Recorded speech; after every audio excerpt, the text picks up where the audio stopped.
Good morning everyone, welcome back. It's day 3 in Madagascar and today we're going to a nature reserve.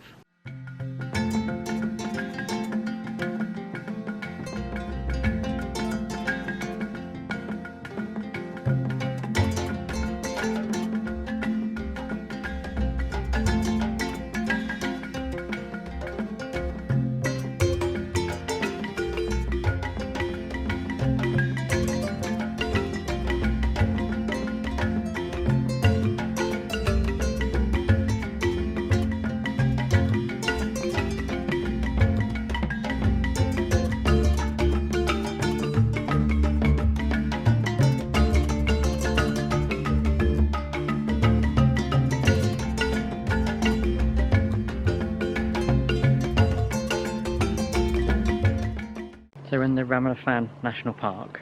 We've already seen a female giraffe weevil, the world's smallest species of chameleon, and red-bellied lemurs, of which they had a baby. Our guide's incredible, we've only been here maybe an hour. It's great. As soon as I finished that last shot, our guide then saw a Satanic Leaf Gecko.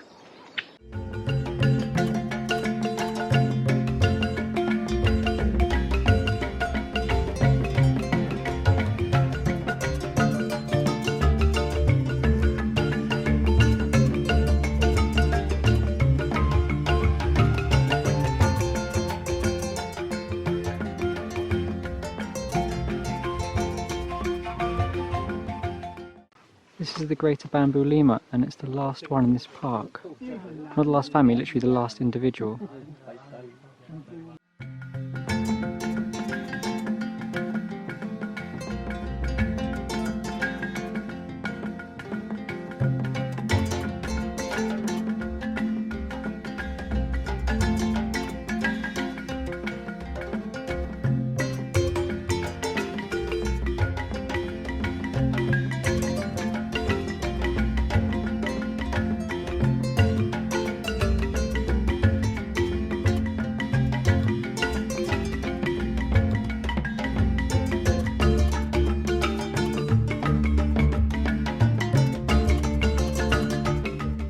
This is what the Pacifica was eating in the trees, dropping all the shells down, and it doesn't smell very good. It's called Tracina plant.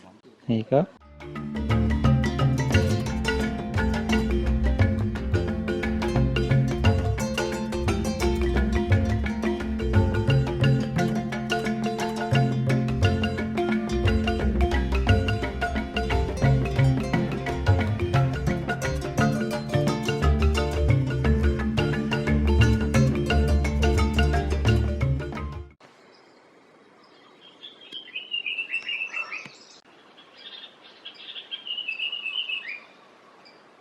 That ball is an ant's nest, and they make their nests in the tree because it's too wet on the ground. This reserve is used by researchers, and you can see some surveying equipment in the trees over there. So that's the tree, and the leaves are a fern that's sort of a parasite on the tree, but they don't kill it. They live together.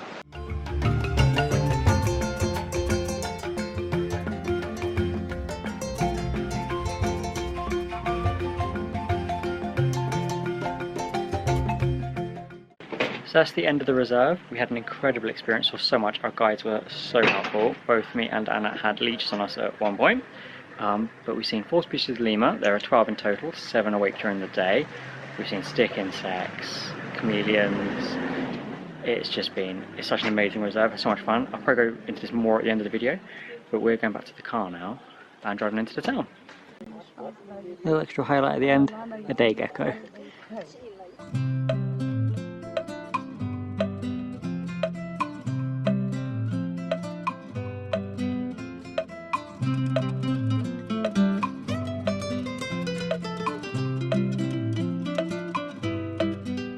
On the reserve, we are heading to see a typical village of the Tanala people. We're going to go see a house, what the locals live like, a royal palace, a school, all sorts. We've got a new guide for this one, he knows more about the village than our main guide.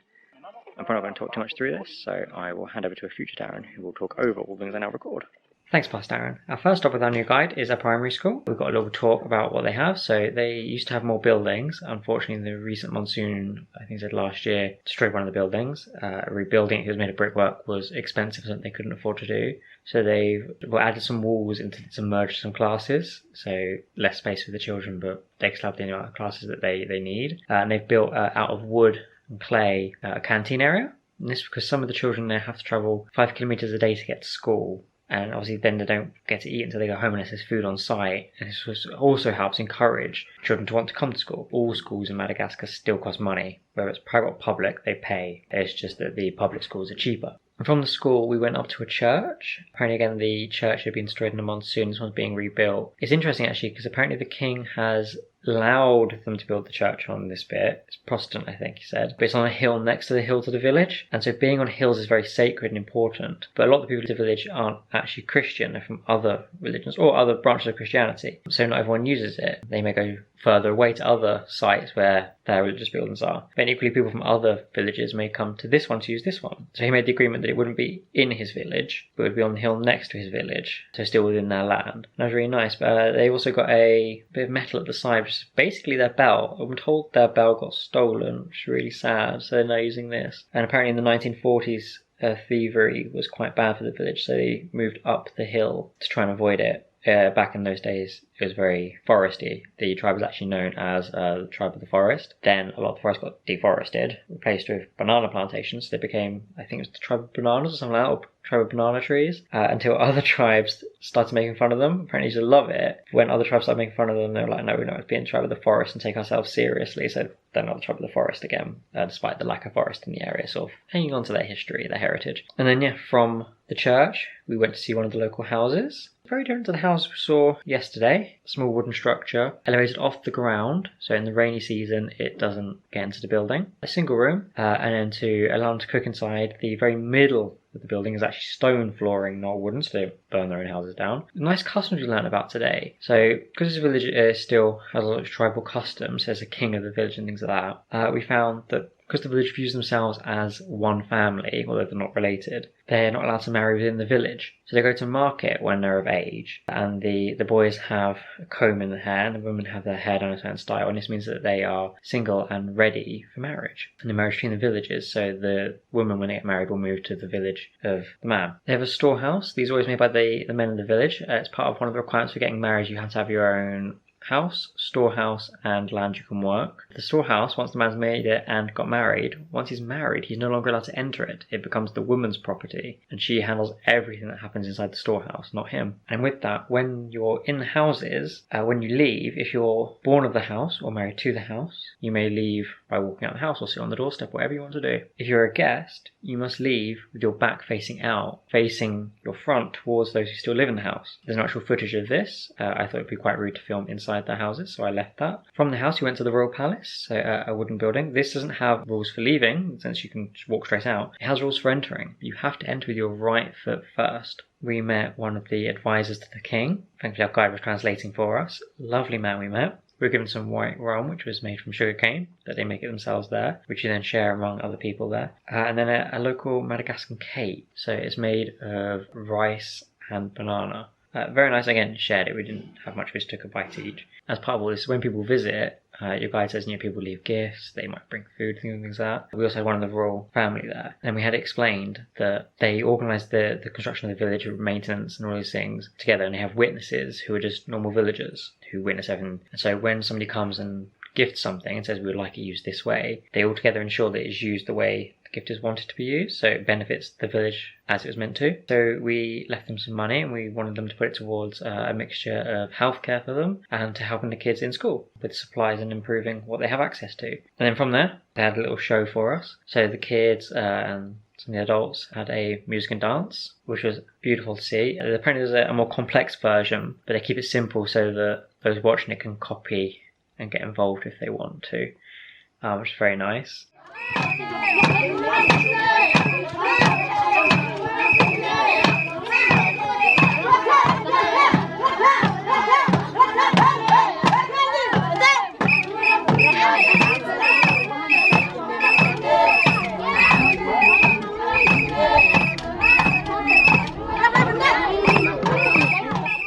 finally, they have all of these necklaces that they've made. So the natural colour is the grey ones, and they've also dyed all the rest. And how it works is, I think it's 10% goes to the family who made it, and the rest is shared equally among the villagers. So it goes to sort of a common pot for everyone to use. So we brought a couple of those as gifts for people. Our guide then took us out, and that was the end of the village. But it was really nice to visit. It's contrast to what we saw yesterday. It shows you how different the cultures are. You know, little pockets, they've all got their own customs. It's really nice to see.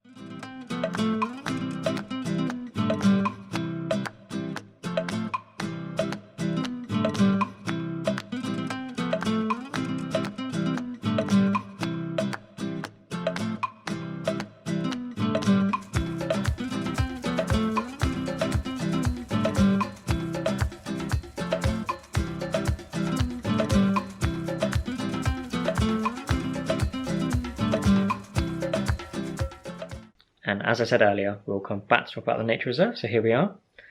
To start us off with, the guides were incredibly helpful. It was amazing. They really assisted with everything.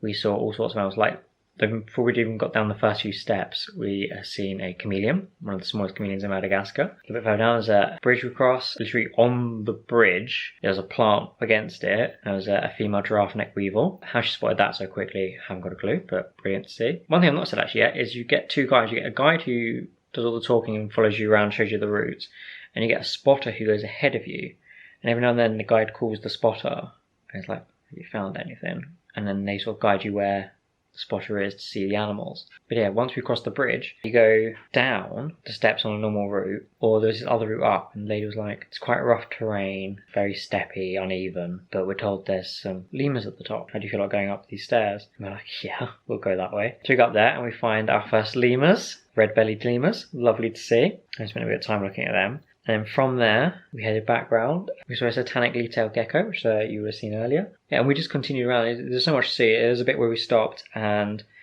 they said it was a 15-metre, very steep slope down. There was a lemur at the bottom. And at first they were concerned about us doing this walk. We were like, no, we can do it. We can do that. And they gave us a lot of help getting down. They assisted us, sort of like which trees were safe to hold, which ones would give. You know, it was actually just a vine, not actually a tree. So the vine, some of the vines here are very thick. We got down to the bottom, and we saw the giant bamboo lemur. And I hadn't realised this is the only national park in Madagascar to have them. There are in other forests, but the public aren't allowed in. They're very protected there, which is definitely good because it's a critically endangered species. But what I hadn't realised and was told here, soon you won't be able to see them as a tourist. The one in the park is the last one. Obviously, once she dies, there's no more left that you can go visit. And what's happened is there used to be a group of about 30. And at one point, just the males died and the offspring had all been female. And with no males, naturally they can't reproduce. Over the last few years, the females have slowly died until there's just the one female left. There's apparently some talk about trying to reintroduce them from other places, obviously being critically endangered. They're needed everywhere. So just to take a family group from one place and move it is a big task, but also